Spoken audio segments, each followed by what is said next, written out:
Uma boa noite a todos os presentes. Estamos aqui para a conferência do professor Ranieri Rezende. Professor, um prazer poder presidir a sua conferência. Estamos aqui para escutar sobre direitos de consulta dos povos indígenas na América Latina, mecanismos democráticos de participação e proteção ambiental. Vou aqui trazer uma pequena exposição sobre o currículo do professor Ranieri, professor Ranieri, pesquisador pós-doutoral, bolsista visitante pela Max Planck Institute, doutor em Direito pela Universidade Federal do Rio de Janeiro, pesquisador doutoral visitante pela New York University. Bolsista doutorado nota 10 pela Fundação Carlos Chagas Filho e mestre em Direito pela Universidade Federal de Minas Gerais. Professor, um prazer poder, mais uma vez falando, para poder presidir o seu painel. Fique à vontade. A partir de agora, a palavra está com o senhor. Perfeito, professor Ítalo. Gostaria de agradecer muito a sua pessoa, em nome de quem eu também cumprimento a todos que estão assistindo a essa apresentação. E, sem mais delongas, professor, eu já vou, devido ao adiantado da hora, passar para a apresentação do que eu chamo, na verdade, de um projeto de pesquisa que está em fase de elaboração e construção, intitulado Os Direitos de Consulta dos Povos Indígenas na América Latina, Mecanismos Democráticos de Participação e Proteção Ambiental. Bom, esse trabalho foi apresentado em 2019 perante o Comitê de Direito Ambiental Internacional da New York City Bar Association, e a partir disso foi possível traçar alguns direcionamentos metodológicos que eu gostaria de apresentar aqui. A hipótese que eu estou tratando, ela ainda está em fase de testagem, e claro, por favor, caso tenham elementos para indicar melhorias, eu estou completamente à disposição, o tema é muito instigante, e eu acredito que nós podemos sair daqui com alguns debates bastante interessantes. Bom, não tem como falar da temática sem analisar a perspectiva de minoria. Eu sei que nós, juristas, nós temos mania de ir direto para a norma, mas quando nós analisamos esse tipo de questão, é imprescindível analisar a teoria democrática que está, digamos, na estrutura do debate. Então, a perspectiva de minoria é fundamental aqui. Os povos indígenas representam cerca de 5% da população global, 7,8% da população latino-americana, no caso brasileiro, 1,1%, nos Estados Unidos, 1,7%, no Canadá, 4,9%. É bem interessante analisar esses dados, porque quando é feita esse tipo de base estatística, normalmente o último critério analisado é a própria autotitulação de quem é entrevistado. Então, é revelador verificar que apenas 1,1% da população brasileira se auto-intitula indígena. Né? E vamos avançando um pouco.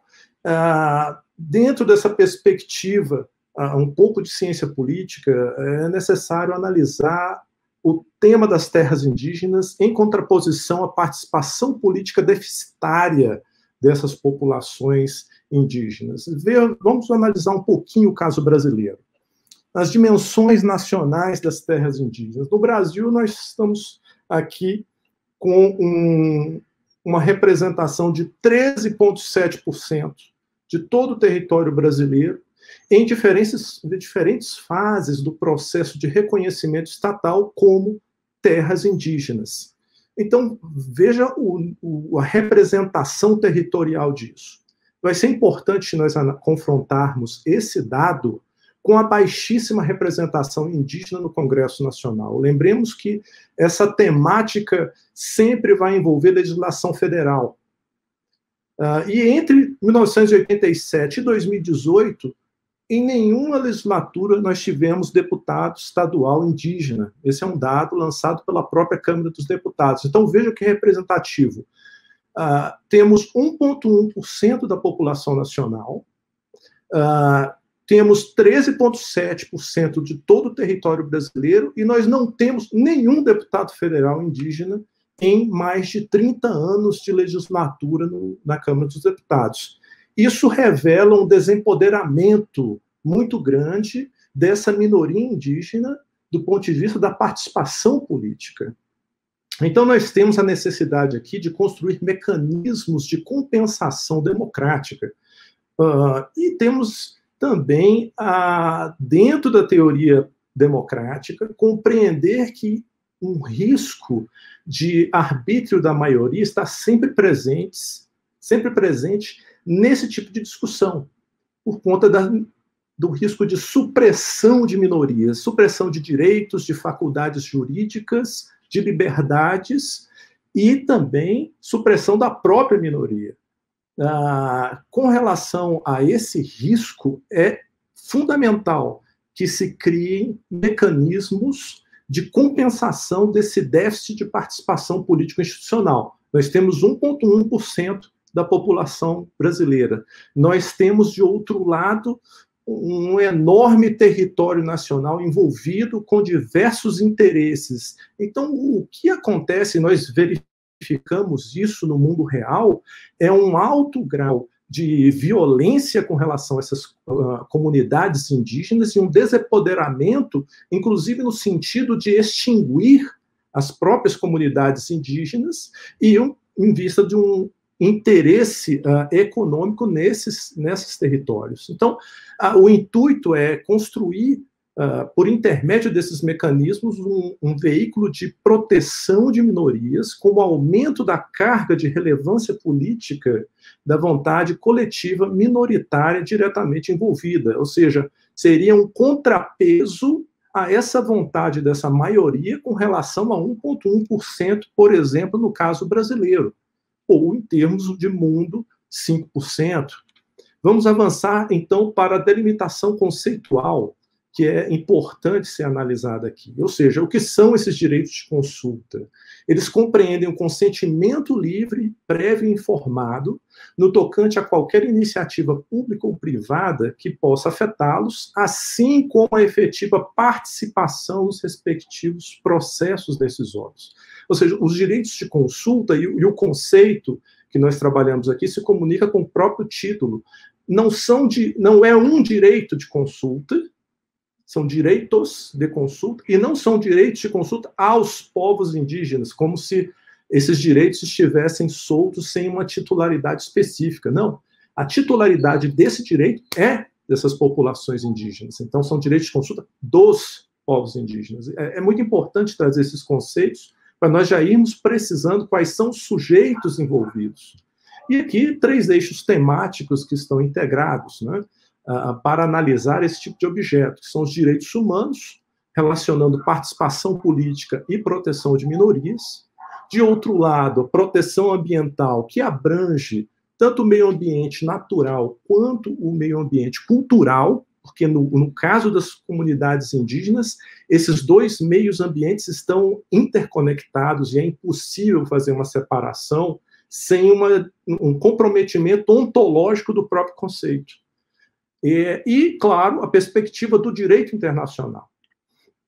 O problema central, então, que nós estamos enfrentando, ele está focado no seguinte questionamento: os direitos de consulta dos povos indígenas são capazes de gerar obrigações e restrições jurídicas aos estados latino-americanos, corporações privadas e investidores internacionais em projetos ambientalmente sensíveis que possam afetar essas populações? Ou seja, aqui o sujeito passivo, ele não é só o Estado, ele abrange também entidades privadas dentro ou fora do limite territorial do Estado que se submetem a essas premissas normativas. Então, o questionamento é esse: ele é capaz de gerar obrigações e restrições ou trata-se apenas de um indicativo, vamos chamar de um soft law? Né? E dentro da pesquisa que nós estamos fazendo, é importante analisar quais são os parâmetros jurídicos envolvidos. Então, em primeiro lugar, os parâmetros jurídicos internacionais globais. Aqui podemos analisar a Convenção da OIT 169, de 1989, estabelece de maneira muito clara, digamos que essa seja a pedra angular, né, do direito internacional geral aplicável à temática dos direitos de consulta. Ao aplicar as disposições da presente convenção, os governos deverão consultar os povos interessados mediante procedimentos apropriados e, particularmente, através de suas instituições representativas, cada vez que sejam previstas medidas legislativas ou administrativas suscetíveis de afetá-los diretamente. Então, é um conceito que veio na Convenção da OIT e ele é interessante porque ele nasce dentro da estrutura da Organização Internacional do Trabalho e se expande posteriormente rumo ao direito internacional geral. E nós vamos verificar, em 2007, a Declaração das Nações Unidas sobre os Direitos dos Povos Indígenas, que traz um dispositivo, no artigo 32, inciso 2º, no sentido de estabelecer as seguintes indicações obrigacionais, né? Os Estados celebrarão consultas e cooperarão de boa fé com os povos indígenas interessados por meio de suas próprias instituições representativas, a fim de obter seu consentimento livre e informado antes de aprovar qualquer projeto que afete suas terras ou territórios e outros recursos, particularmente em relação ao desenvolvimento, à utilização ou à exploração de recursos minerais, hídricos ou de outro tipo. Ainda dentro dos parâmetros jurídicos internacionais globais, nós temos o comentário geral número 23 de 94 do Comitê de Direitos Humanos, que é o órgão responsável por interpretar o Pacto Internacional de Direitos Civis e Políticos. Então, vamos chamar que é uma entidade interpretativa do Tratado Internacional. E dentro dessa função interpretativa do tratado, o comitê chegou à conclusão que, com vistas a garantir o exercício dos direitos fundamentais dos povos indígenas, medidas positivas deverão ser adotadas para assegurar a efetiva participação dos membros de comunidades minoritárias nas tomadas de decisão que os afetem. E, de outro lado, nós temos o Comitê de Direitos Econômicos, Sociais e Culturais, que interpreta, por sua vez, o Pacto Internacional de Direitos Econômicos, Sociais e Culturais, também de 1966. Então, o comentário geral desse comitê, exarado em 2009, é no sentido de que qualquer uso ou exploração de bens comuns dos povos indígenas está juridicamente condicionado ao efetivo consentimento livre e informado desses povos. Então, nós temos aqui os dois grandes pactos de 1966, os pactos globais, trazendo essa proteção normativa com relação aos povos indígenas por intermédio da interpretação dos dois comitês, que são órgãos derivados dos próprios tratados. Bom, e aí passamos para os parâmetros jurídicos internacionais regionais, pensando na região latino-americana, né? A Declaração Americana sobre os Direitos dos Povos Indígenas, da OEA de 2016, trouxe uma dimensão protetiva similar à da Declaração das Nações Unidas, né, com relação aos direitos de consulta, pena que mais de 10 anos depois da Declaração Global. Então, veja que interessante que a OEA aqui demorou um pouquinho para chegar a uma conclusão praticamente idêntica que a Declaração Global chegou. E avançando nos parâmetros regionais, nós temos o precedente da Corte Interamericana de Direitos Humanos, de 2007, precedente Pueblo Saramaca contra Suriname, que deixou muito claro o reconhecimento da obrigação de consultar a comunidade indígena de acordo com suas tradições e costumes acerca de qualquer projeto que possa afetá-la, inclusive para informar os riscos ambientais envolvidos na condição de medida de salvaguarda, dirigida a preservar, proteger e garantir a relação especial mantida entre o povo indígena e seu território. É interessante analisar aqui o precedente da Corte Interamericana, que ela traz o reconhecimento de uma obrigação. Nós não estamos falando de deveres morais aqui, estamos falando especificamente de obrigações jurídico-internacionais, né?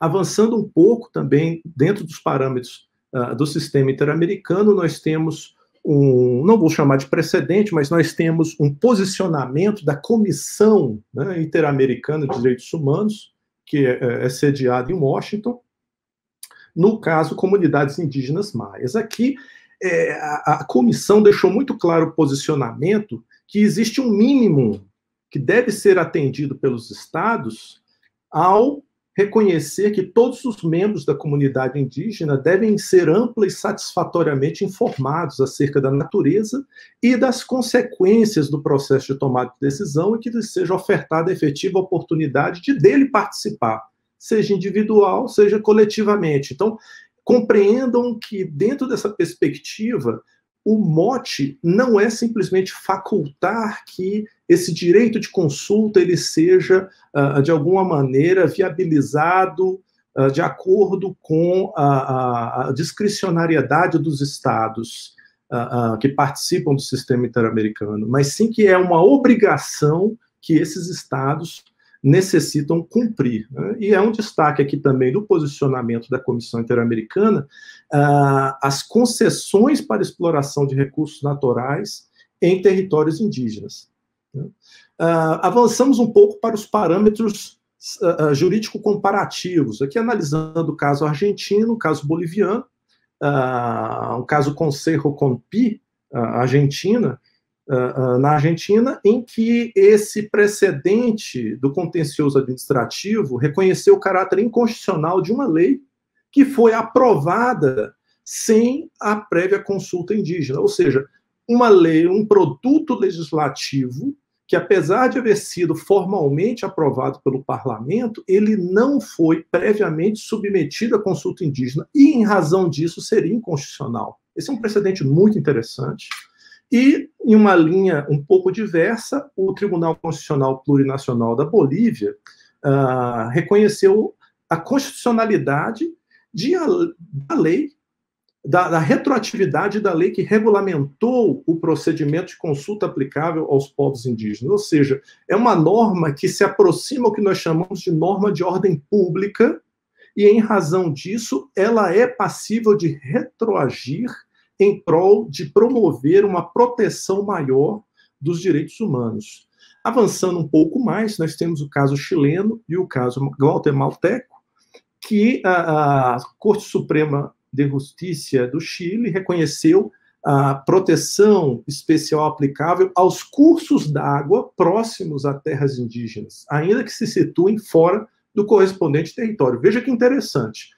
O curso d'água, o rio, riacho, ribeirão, estava fora da terra indígena, mas ainda assim havia repercussões desse curso d'água no território indígena, e em razão disso ele foi objeto de uma proteção especial. É interessante esse caso chileno, porque ele se distingue de um caso, salvo engano, que foi decidido numa corte canadense, que excluiu o curso d'água porque ele estava a poucos metros dos limites formais da terra indígena.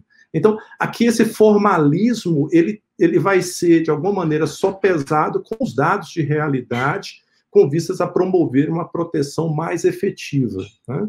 O caso da Guatemala, também de uma corte constitucional, considerou a constitucionalidade do pré-requisito da consulta à população local com relação a projetos hidrelétricos de grandes dimensões. O marco teórico que nós estamos trabalhando aqui, ele vai ser estabelecido dentro do conceito de ordem pública internacional. Ou seja, nós não estamos analisando, situando essas normas protetivas do direito de consulta dos povos indígenas dentro da perspectiva de uma norma internacional, vamos chamar ordinária, mas também não a ponto de ser uma norma cogente, ou seja, não é um ius cogens, tão claro como, por exemplo, a vedação, a proibição ao genocídio. Então, nós estamos no caminho do meio. Esse é um conceito muito interessante que é trazido pelo professor Ienica. Ele trabalhou isso na década de 60, que ele considera a ordem pública internacional esse caminho do meio formado pelos princípios estruturais do direito internacional. Né? Direito dos tratados, direito da responsabilidade internacional, princípio de igualdade entre estados e autodeterminação, ou seja, esses princípios estruturantes do direito internacional, eles estariam dentro da concepção de ordem pública internacional, né? Algo mais amplo que a norma ius cogens, mas também mais restrito, considerando as normas de direito internacional como um todo. E aqui, a amplitude subjetiva dessas normas, elas geram obrigações de aplicação geral, obrigações erga omnes. Dentro desse marco teórico, o professor Cansado Trindade considera que existe um processo progressivo de institucionalização do direito internacional, onde se insere a ordem pública internacional, ou seja, ela não é um núcleo, um cerne fixo e estático. Ele vai caminhando de acordo com o caminhar, com o evoluir do direito internacional. E o professor Becerra Ramírez, do México, inclui dentro do conceito de ordem pública internacional os direitos humanos, né? direito humanitário, direito penal internacional também, ou seja, direitos humanos no sentido lato sensu, e princípios gerais de direito internacional, ou seja, esses princípios estruturantes e os princípios dos campos jurídicos especiais, e aí a gente considera, por exemplo, o direito internacional do meio ambiente. E essas normas teriam algumas características para, digamos assim, nós podemos identificar onde está a norma de ordem pública internacional. Essas normas possuem um caráter progressivo de conteúdo, interpretação e alcance, dentro da perspectiva do professor Cansado Trindade, são regidas por princípios próprios, como princípio pro homine, estabelecem obrigações diretamente aos indivíduos e não apenas aos estados, ou seja, um grau de capilaridade que chega até os indivíduos, e se chega aos indivíduos, chega também às pessoas jurídicas nacionais, às corporações, aos investidores. Estabelecem direitos diretamente também aos indivíduos, e esses indivíduos são titulares de direitos oponíveis aos estados, são irrenunciáveis, são de caráter geral e aplicação erga omnes e não possuem reciprocidade, ou seja, não admitem a adoção de contramedidas, que é uma característica muito clara de normas protetivas de direitos humanos também.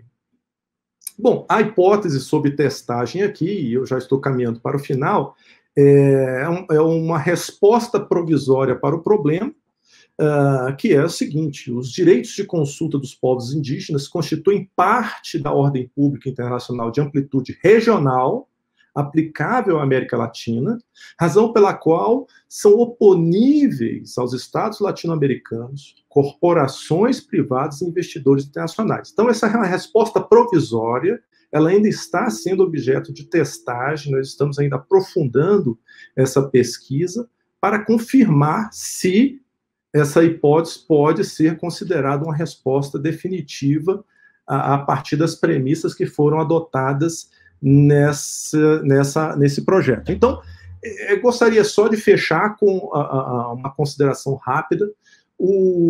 Apesar de ser um pouco estranho o conceito de ordem pública internacional, ele é um conceito que merece alguns aprofundamentos, ele é um conceito que ele soluciona alguns problemas de vácuo entre hierarquias normativas no direito internacional muito amplas, ou seja, ou é uma norma comum, é uma norma cogente, nós precisamos de um intermezzo para qualificar essas normas, e eu acredito que nós tenhamos condições, assim como nós fizemos em trabalho anterior, com foco na perspectiva do banimento do amianto, como uma norma decorrente dessa ordem pública internacional, e essa tese foi acatada no âmbito do Supremo Tribunal Federal, no momento em que tivemos a oportunidade de ser referenciados no voto da ministra Rosa Weber,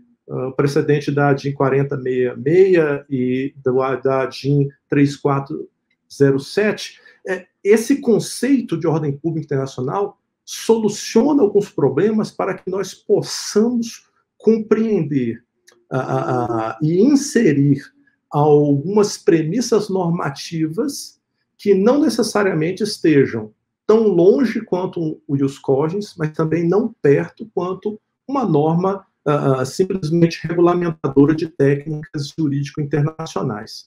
Então, eu realmente gostaria de fazer o encerramento e agradecendo bastante a paciência de todos vocês e me colocando à disposição para eventuais questionamentos e contribuições. Muito grato. Excelente, professor Ranieri. Eu queria fazer o seguinte, estamos aqui correndo contra o tempo, logicamente, teve um pequeno atraso, mas estamos considerando isso. Eu queria só trazer, pelo menos, a maioria dos questionamentos, tivemos alguns questionamentos muito interessantes aqui.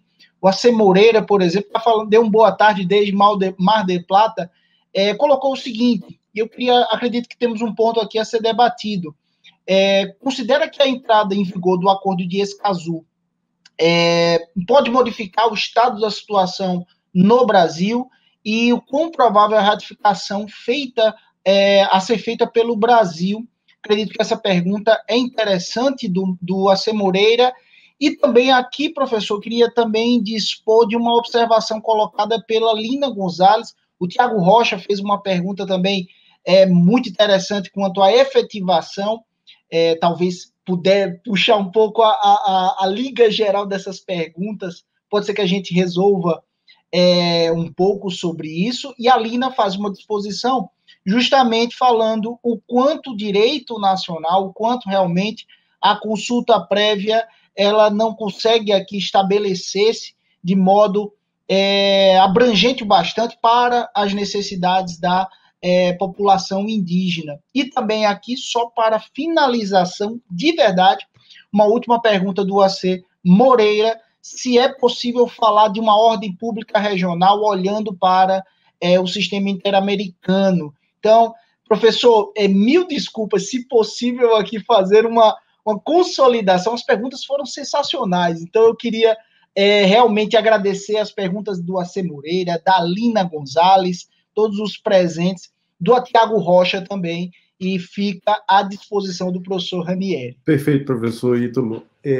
São perguntas muito interessantes, eu gostaria de agradecer muito, porque elas me trazem algumas perspectivas a serem enfrentadas no aprofundamento da pesquisa. Eu acho que se nós podemos extrair algo de extremamente positivo num evento como esse, são esses questionamentos que realmente me fazem, até tomei nota de tudo para poder aprofundar, mas vamos tentar... Acredito que tivemos uma pequena queda aqui da conexão do professor Ranieri. Vamos esperar um pouco, o suporte está nos comunicando. Eu acredito que, se possível, gostaria realmente de ter esse espacinho para a resposta do professor Ranieri. De qualquer forma, acredito que o pessoal aqui do suporte está colocando para a gente. Voltou? Opa! Voltou. Ótimo. Professor, beleza. Ok. Ressuscitei. Maravilha. Eu queria agradecer o pessoal do suporte aí, porque me trouxe do além. Mas vamos lá. Meus amigos, eu acredito o seguinte, eu tenho alguns receios com relação a condicionar a evolução dessa ou daquela perspectiva a depender da mera ratificação de um acordo internacional, de um tratado. Eu vou lhe dizer o grande problema que eu identifico, falando de Brasil, né? Dependemos muito de compreender de que maneira o nosso judiciário irá interpretar essa norma.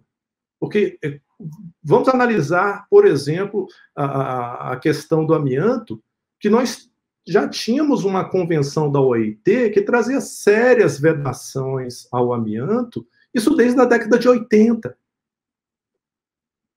E só mais de 30 anos depois veio o Supremo Tribunal Federal numa espécie de mutação constitucional e compreendeu que essa norma ela possuía, a convenção da OIT, uma hierarquia diferenciada e por isso deveria se sobrepor a lei federal brasileira. Então, eu tenho algumas dúvidas, sendo bastante franco, que é o momento de nós trabalharmos essa franqueza acadêmica, se a mera ratificação seria suficiente. Eu prefiro trabalhar com as duas vias. Trabalhamos em primeiro lugar, com a ratificação, mas é imprescindível fazer todo um trabalho de convencimento dos nossos juízes constitucionais a respeito dessa ou daquela interpretação ou escalonamento hierárquico da norma. Tanto que no Brasil nós temos um velho problema que nos atormenta, principalmente os internacionalistas, quando falamos a respeito da proibição e da vedação de leis de autoanistia, que são decorrentes. Essa proibição é decorrente de uma norma peremptória de direito internacional. E, no entanto, o Supremo Tribunal Federal brasileiro não concorda e simplesmente mantém a validade e a eficácia dessa norma, que é completamente contrária ao direito internacional geral. Então, esse é um ponto interessante e casa essa perspectiva com o questionamento que foi trazido sobre a efetividade dessa consulta prévia. Eu concordo plenamente, porque nós só podemos compreender os direitos de consulta aos povos indígenas como um condicionamento que vai também de acordo com a constitucionalidade ou a inconstitucionalidade do próprio produto do parlamento. Assim como houve aquele precedente latino-americano, no sentido de que, se essa norma não foi, essa lei não foi submetida antes a um debate prévio, informado, amadurecido e adequado com a população indígena afetada, ela é inconstitucional. Essa é a grande questão. Essa é a grande questão, porque essa interpretação vai gerar uma proteção mais efetiva para aquela minoria, e aí entra a teoria democrática para sustentar essa interpretação, né? A proteção da minoria. Não é simplesmente um requisito formal decorrente de uma norma internacional. Então, e de outro lado, nós temos um questionamento focado na ideia de ordem pública regional, que é muito interessante, que foi trazido pelo professor, acredito pelo professor Alberto Moreira, que nós já debatemos essa temática em várias ocasiões, e ele sempre continua me trazendo e me instigando esse tópico. Eu acredito que seja possível compreender a amplitude regional de uma norma de ordem pública internacional. Eu acredito que sim. Nós temos um precedente, um posicionamento da Corte, da Comissão Interamericana de Direitos Humanos, quando ela analisou a proibição da pena de morte aplicável a menores de 18 anos. Né? Esse é um debate muito rico que aconteceu no âmbito da Comissão Interamericana, e lá ela deixou claro que poderia ser reconhecida ali uma norma cogente regional, ou seja, um ius cogens regional. Eu acredito que esse mesmo raciocínio nós conseguimos trasladar para a concepção de ordem pública internacional. Agora, é só uma pontuação quanto a esse posicionamento da comissão. Interessante que alguns anos depois desse posicionamento, e ele tratava sobre um caso envolvendo os Estados Unidos, a Suprema Corte dos Estados Unidos evoluiu na sua jurisprudência e considerou que não seria possível aplicar a pena de morte ao menor de 18 anos e citou, digamos, diversos tratados de direitos humanos que trabalhavam a matéria. Então, apesar de a Suprema Corte estadunidense não haver citado esse posicionamento da Comissão Interamericana, foi a diferença de apenas 3 anos entre esse posicionamento da Comissão e a decisão da Suprema Corte. Então, nós que estudamos essa parte, nós conseguimos compreender uma linha, digamos, de expansão e amadurecimento dessa norma cogente regional e que pode ser analisada no plano da ordem pública internacional, sim. Excelente, professor Ranieri. Não temos mais tempo, mas eu acredito também quem fez algumas perguntas, e as perguntas foram sensacionais. Então, por isso que nos perdoem aqui, passamos, acredito, 3 minutinhos do nosso horário, mas de forma legal. Professor Ranieri, muito obrigado pela sua exposição, muito obrigado por ter partilhado essa noite, começo de noite com a gente, e aqui dou por encerrada a presidência desta mesa, chamando para que continuem conosco nas próximas exposições. Muito obrigado, uma boa noite para todos. Obrigado, boa noite.